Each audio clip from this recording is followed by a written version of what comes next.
Hi, my name is Dave Reske, founder and president of NowSpeed, and welcome to this edition of In the Now, where we focus on uncovering the myths and misunderstandings of marketing and leadership with some of the world's most interesting people. And my guest today is Andy Bailey, founder of PetroCoach. Andy started his first company when he was in college and built it into a multi-year repeat Inc. 500 corporation, using a lot of the tools that he's using today with his company, PetroCoach. Andy, welcome to the show. Thanks for having me, David. I appreciate you letting me be on here. We did this on a weekend, so it works out pretty well. I know. I really appreciate you taking the time, Andy. So thank you. Before we get started, tell me about PetroCoach and going from being an operating CEO to being a coach and coaching other CEOs. How did that all happen? So started that first business way back in college in early 90s, mid 90s, and found out pretty quickly that I had no idea what I was doing. Like there's a big difference in just being good at something and running an actual organization that is good at something. And tripped into Verne Harnish, the scaling up methodology back then known as Rockefeller Habits, and put that practice into play for myself.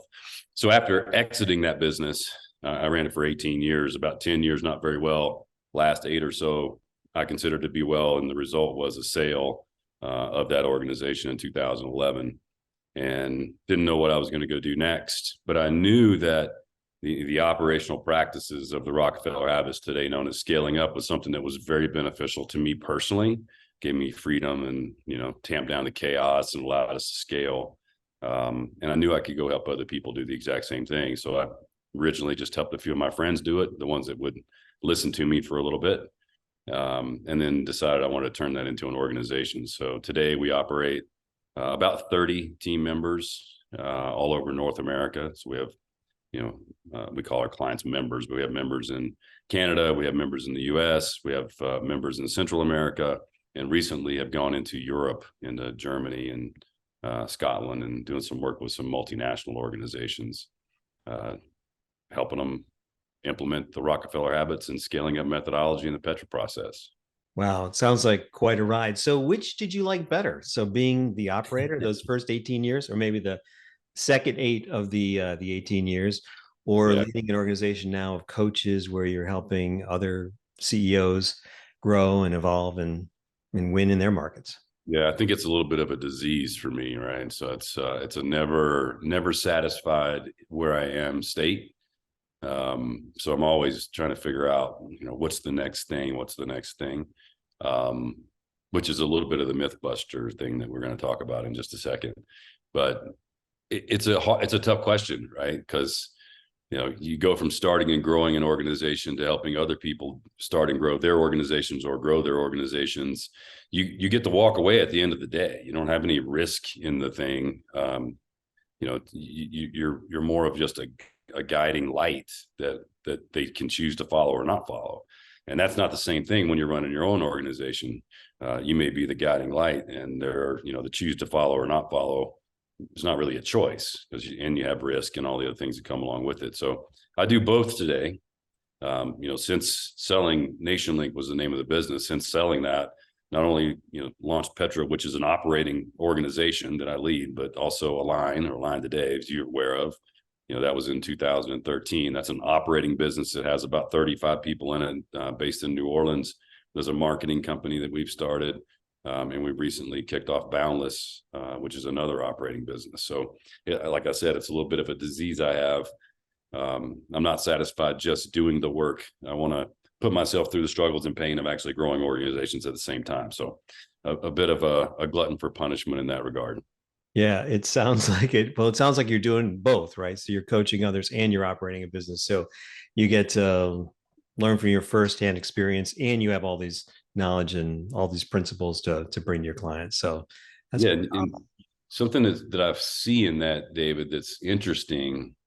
Early on, when I was just coaching, right, it was just me and maybe 1 or 2 other people in the organization just out there coaching, the perspective that I had from running the organization began to deteriorate. It was almost like the purism of the methodology was all I was after. And I didn't have I had lost the ability to marry what is it actually like to be in an organization and running it with the purism of how it should be done, and then the answer being somewhere in the middle, if I can say it that way. So as I've scaled Petra and these other organizations and continued to be leadership inside of those and making operational decisions and things of that nature, I've kind of been able to keep those two things in perspective. And it's just hard. I mean, running an organization is incredibly difficult. Even though you know exactly how to go do it, getting it done is a whole nother thing. Yeah, absolutely. Well, I think it's really interesting that you call your organization Petra Coach, because other people who do what you do think about implementing an operating system or helping get people just running their company efficiently. But you deliberately talk about your organization as coaching, maybe the CEO or the senior leadership of that organization. Why? Is that an important distinction for you? I think, Petra, the name Petra, translates to rock, which, Rockefeller Habits was the original. And we always say we're rooted in the Rockefeller Habits. And Petra, the city of Petra, is, a foundational structure in Jordan that it's been there for thousands of years. It's carved in the side of a mountain. It's defensible in a lot of different ways, just the way that it was constructed. So the parable kind of feeds into how you build an organization for foundational longevity and defensibility, et cetera, et cetera. And then from the coach perspective, we actually, and I talked to the team about this quite a bit, is we're kind of a mixture of, coach, mentor, consultant. Like there are some things that we need to do as a consultant. There are some things we need to do as coaches, and there are some things we need to do as mentors. And there are specific roles that you move between in this kind of triad of assistance that is helpful for an individual. If you stay in one place, if I'm just a coach, if you think about a coach, David, is, ask good questions. They have the answers. We don't really provide guidance and direction, and even, like the answer to the question or how to go do something or a suggestion of what to go do. We ask good questions. A consultant would come in and say, go do this, maybe even do this. And a mentor would be more of a guiding light as well, but giving suggestions of places or experiences. And I think, what we bring is kind of a mixture of those three. So it may be a little bit of a misnomer to say, coach is the name, because we do mix ourselves in all of those categories. Now, the key is knowing when to sit in each seat, right? As you're well aware, you do the same type of work. It's when do I go into the consulting role? When do I go into coaching role? When do I go into mentor role? And who needs what in that time period to move things forward? And it's some of it is just from experience of making mistakes of playing the wrong role. And some of it is, longevity. So once you've done it for a long period of time, you figure out which one of those places to go play. Yeah, well, that's a very powerful, and I think that's really powerful insight that you got about the different roles that you play, and you probably bring those out at the right time with your clients to help them get through different. Well, we'd like to think so. We don't Yeah. always do it. I mean, it's you're in the midst of these things too. I mean, some of it is, just kind of take the step and figure it out as you go. Yeah, you got to have smart people to do that. Well, as you know, I like to start these conversations with what I call a mythbuster question. In your experience, what's something most leaders or entrepreneurs think that in your experience is just not true? Well, here's what I've kind of recognized recently. And it could be partly the market. I think it's also, I think it might be mostly the mind of an entrepreneur. And I have that exact same mind. We need to go create something new. We need to add to our offerings. Right. So what we're doing today is successful, relatively successful, or wildly successful. I just had a meeting with another entrepreneur who runs a pretty large landscaping business, and we were having a bit of this conversation as well. But that's kind of the way that we think. We have this baseline business that does pretty well. We need to add this thing to it, and we need to add this thing to it. And if we did this, we could get another segment of wallet share. If we went to this new geographic location, we could capture this market share. When it might be that we need to think about what do we need to stop doing as opposed to what do we need to start doing. And I think, the myth is to grow a business, you have to do more, when it might be that we need to do a lot less, just do a lot less in a lot better way. And I'm just seeing that now, businesses have been fairly stagnant. People haven't made a lot of strategic moves or big moves lately. And the question out there is, what do I need to go do? And I'm actually answering it with, what do we typically need to stop doing? Like, you don't own 100% of your market today. Like, we've already got a core product that we put into the market today. If we don't have the majority of market share yet, why are we looking at something different? It's just a strategic question. And one that, it might be time for us to start asking more of that. Yeah, that's a really powerful concept. And let's unpack that from a couple of different perspectives. What do you think is it about entrepreneurs themselves that they can't sit still and enjoy the success that they've got? They kind of have to chase that next shiny object, whether it's a new service offering, it's a new product line, it's a new acquisition, it's a new acronym that they learned from a book yesterday. Right, exactly. We got to chase this new thing. We can't just improve and excel at the thing that we're doing now. Yeah. So there's something about the entrepreneurial character about that. Yeah. Is that a good thing or a bad thing? I guess we'll get to all those things today. I think it's good and bad. And my answer would be because it's freaking boring. It's boring to get to the place of excellence in anything. That's boring. If you think about, sports, the ones that are excellent are the ones that are doing, the extra work. Kobe Bryant shooting extra 400 extra shots at the end of every single day where nobody else would do it. And that's just boring, right? I mean, it's boring to be excellent at something. And I think entrepreneurs don't necessarily enjoy that space. They want to, I am one. I got the same disease. They want to go be, I'll use the term mediocre, somewhere else. They would rather go add something to be able to say, I got a geographic region, rather than, hey man, I got 70% of this market. We work with a fairly large protein distributor. So think about meats, right? And they have 78% of their market share. Think about that. 78% of the US market goes through this one company in this one category in this one product. 78%. And I can tell you that 97% of everything that we do inside of that organization is focused on how we go do what we're doing right now better. Now, they're looking at other stuff, but I mean, it is this much of the time. Everything else is focused on, we got 78% of the market share. How do we squeeze a little more? How do we become more excellent in that particular market share? It's just a very focused, very successful business. Yeah, that's a really good example. Man, I think about my own business where, we're doing digital marketing and we're in a wide variety of things. We're building websites and doing advertising and, Facebook, LinkedIn, Google, Twitter, Instagram.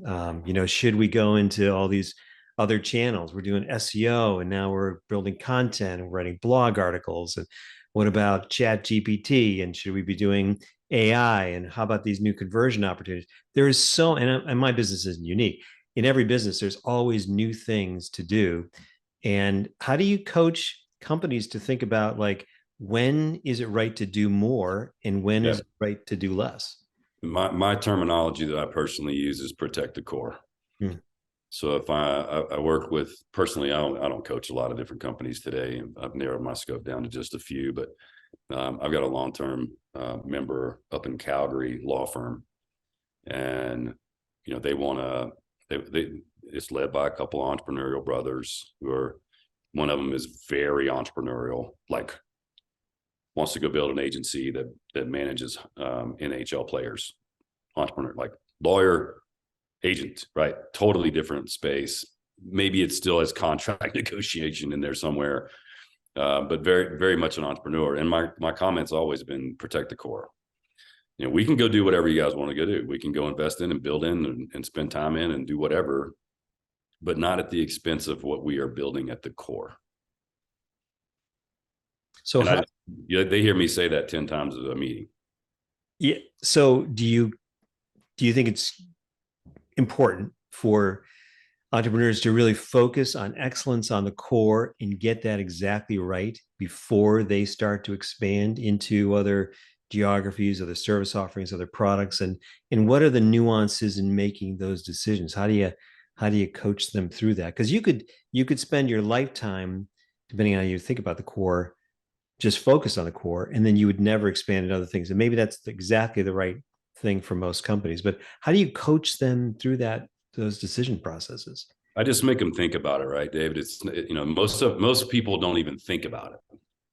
Like that's the myth side of it. This is what we started with, right? It's the thought process is always more, more, more, more. And I just want you to think about, maybe it's not that. Maybe it is, what do we need to stop doing? And this is not new news. I mean, this isn't strategy that's been around forever. We just don't spend any time in it.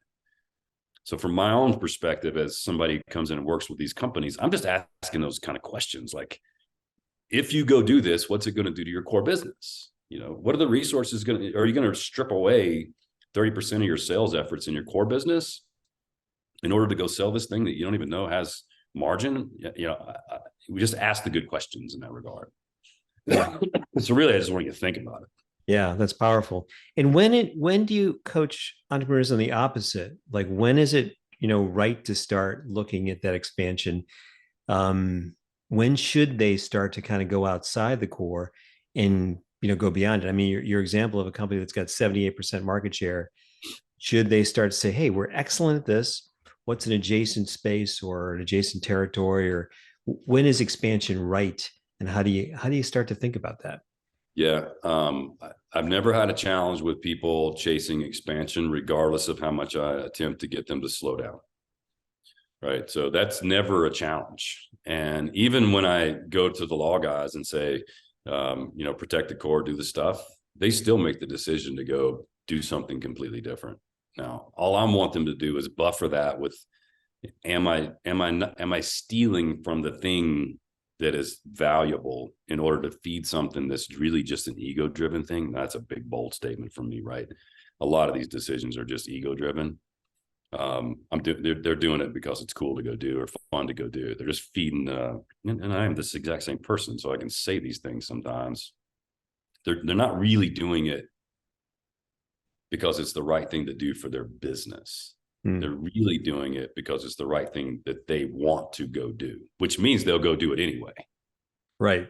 Yeah. So I don't really have to slow them down. Like, they'll still go test stuff. Right. A question I use sometimes is, I'll have a group of people and I'll say, all right, so we have a brand new idea, something that we'd like to go do. Draw on a piece of paper the process that innovation happens in this business. Got an idea. It's called innovation, right? We're going to do something different. Tell me the process, draw a picture of the process of what you go through in order to prove this new thing worthy or not worthy. And everybody looks at me like they just, ran over something. Like, it's, what are you even talking about? Like, we need to be a little bit thoughtful in this.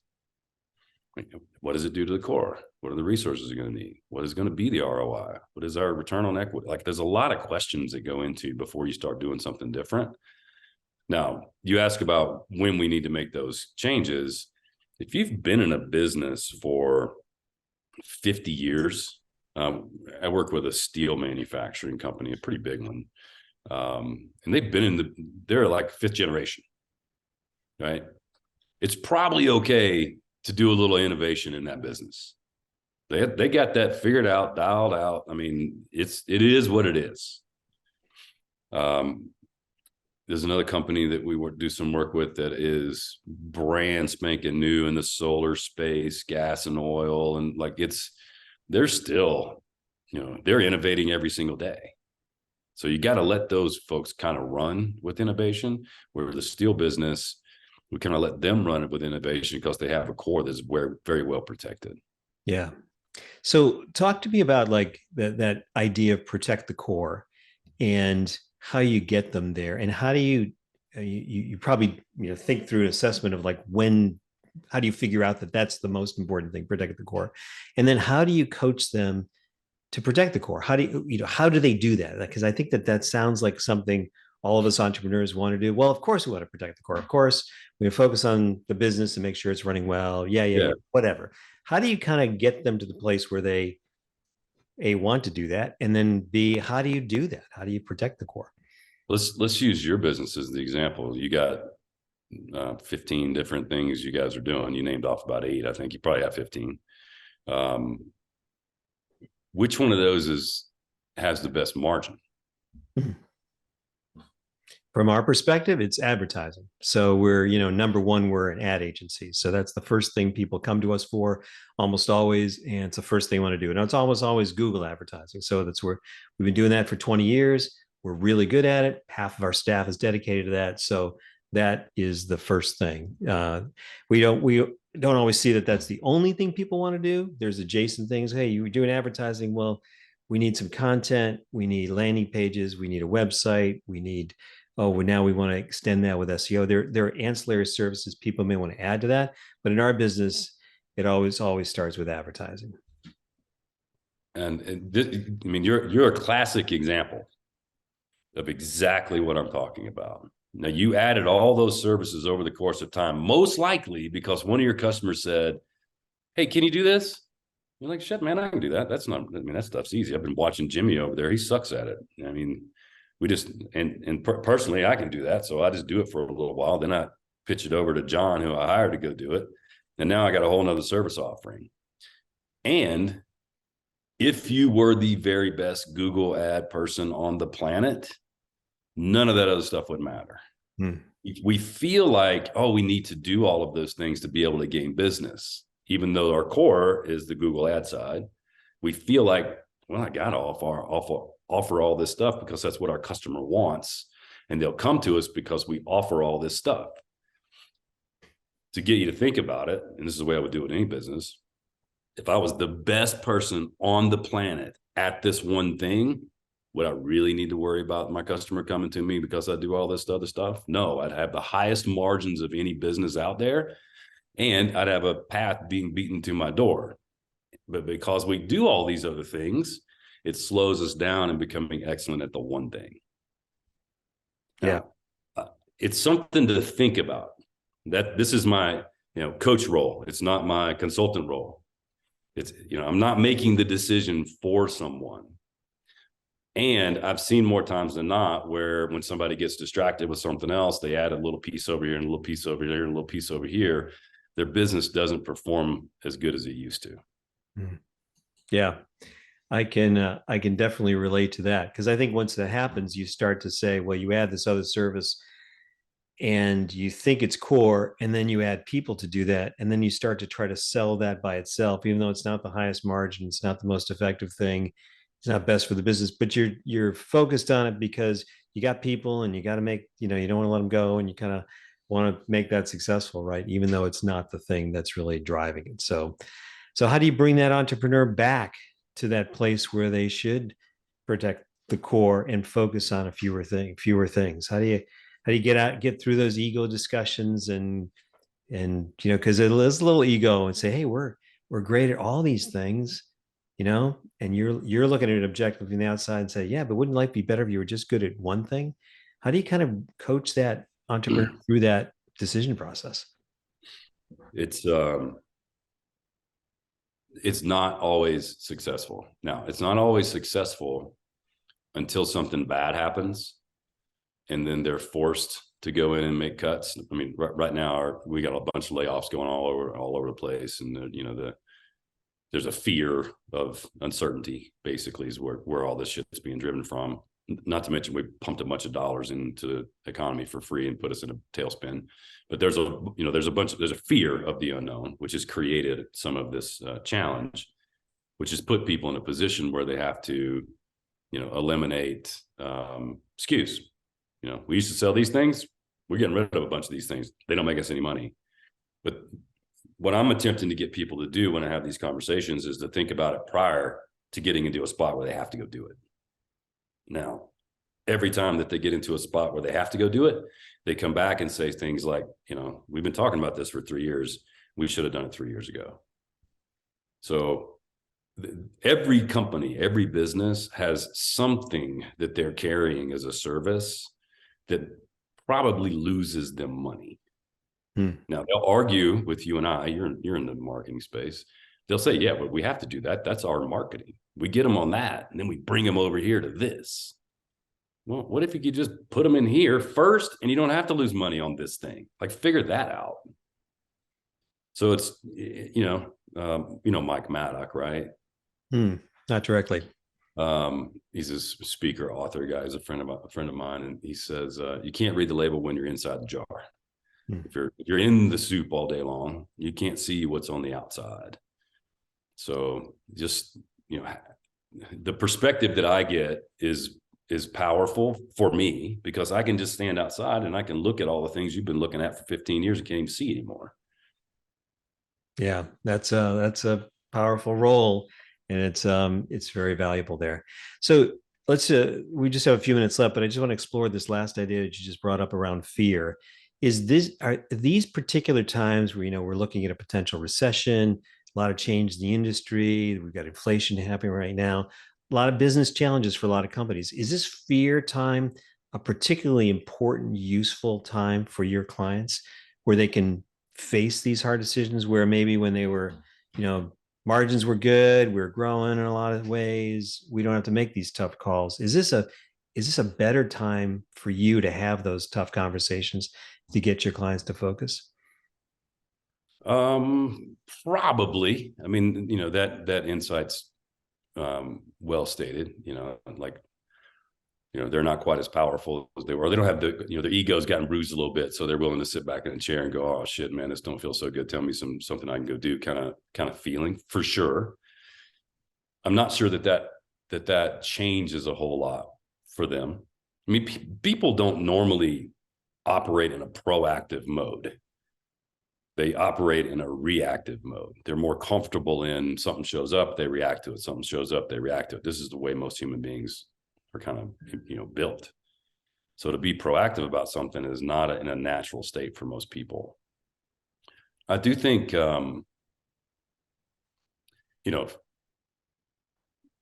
you said the words, I think you said pending or possible recession.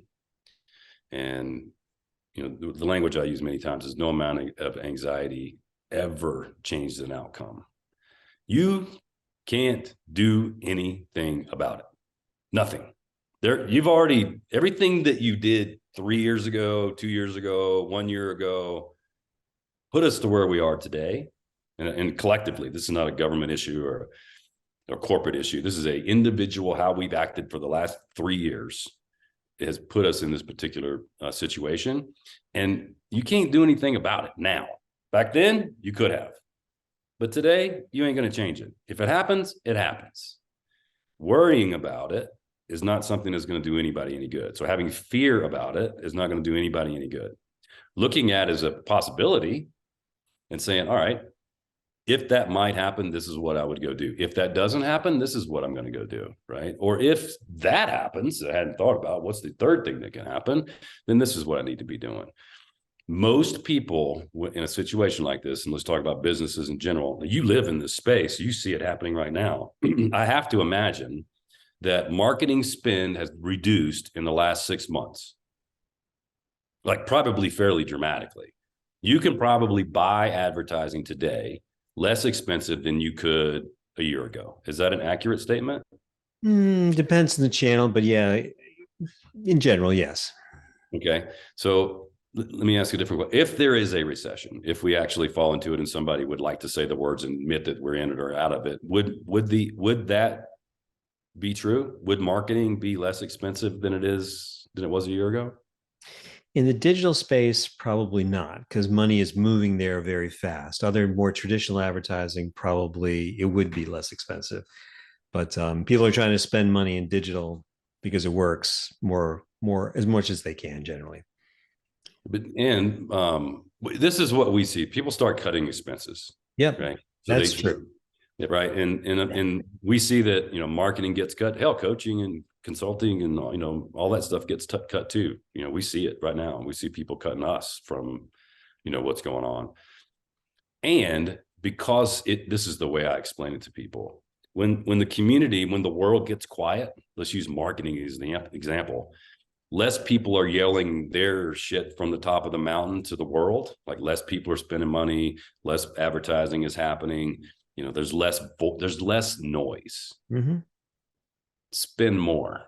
Mm-hmm. Like you couldn't afford to compete with me 2 years ago. I'm got my marketing budget cut in half now. Now you can afford to compete with me. Go compete. Same thing is true with everything else. So you asked the question earlier, what are the things we need to be doing in preparation for this? Maybe don't lay off your people. Maybe keep a few of them and put them to work on shit you hadn't been able to accomplish inside of your business for the last 3 years because you've been busy. Rebuild your processes, do that software implementation, build that new thing that you wanted to go build so you can be ready on the other side of this to go compete at a high level. What are all the things you wish you had time to do? And if your business is slowed down, now you have time to do them. Yeah. Go do them. I think that's really good advice. One of my philosophies is never let a good crisis go to waste.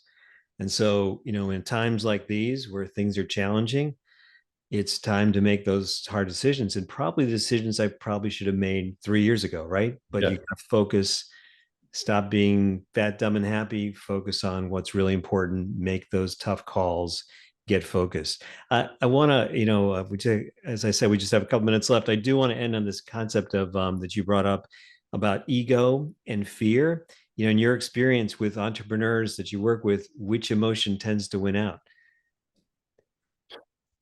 Do they live on the side of, hey, ego, I got to make this happen. I really believe in myself. I'm going to go in that direction and go. Or do they live on the side of, I'm a little afraid, I'm going to step back and I'm not sure what's going to happen. Let anxiety take over. It's a good question. I'm trying to think about the teams we're working actively with right now. And we personally, I work with some pretty big businesses. Probably the smallest is 30 million and the biggest is probably, 3 billion. So it's a little bit contextual, my answer. The leader, the founder, the entrepreneur, the me's, the you's, are not afraid, right? They are charging ahead as fast as possible. Even the ones that are in a bad spot, they want to move, they want to move, they want to move.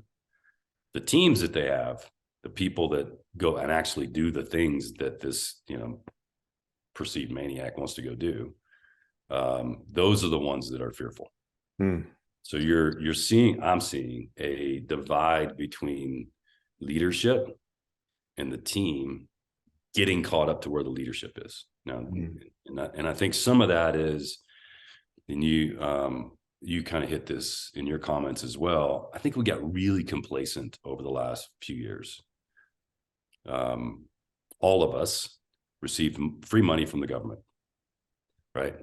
Like all of us, individuals, businesses, we got free cash, which meant we didn't have to go produce that cash. We had to work for it.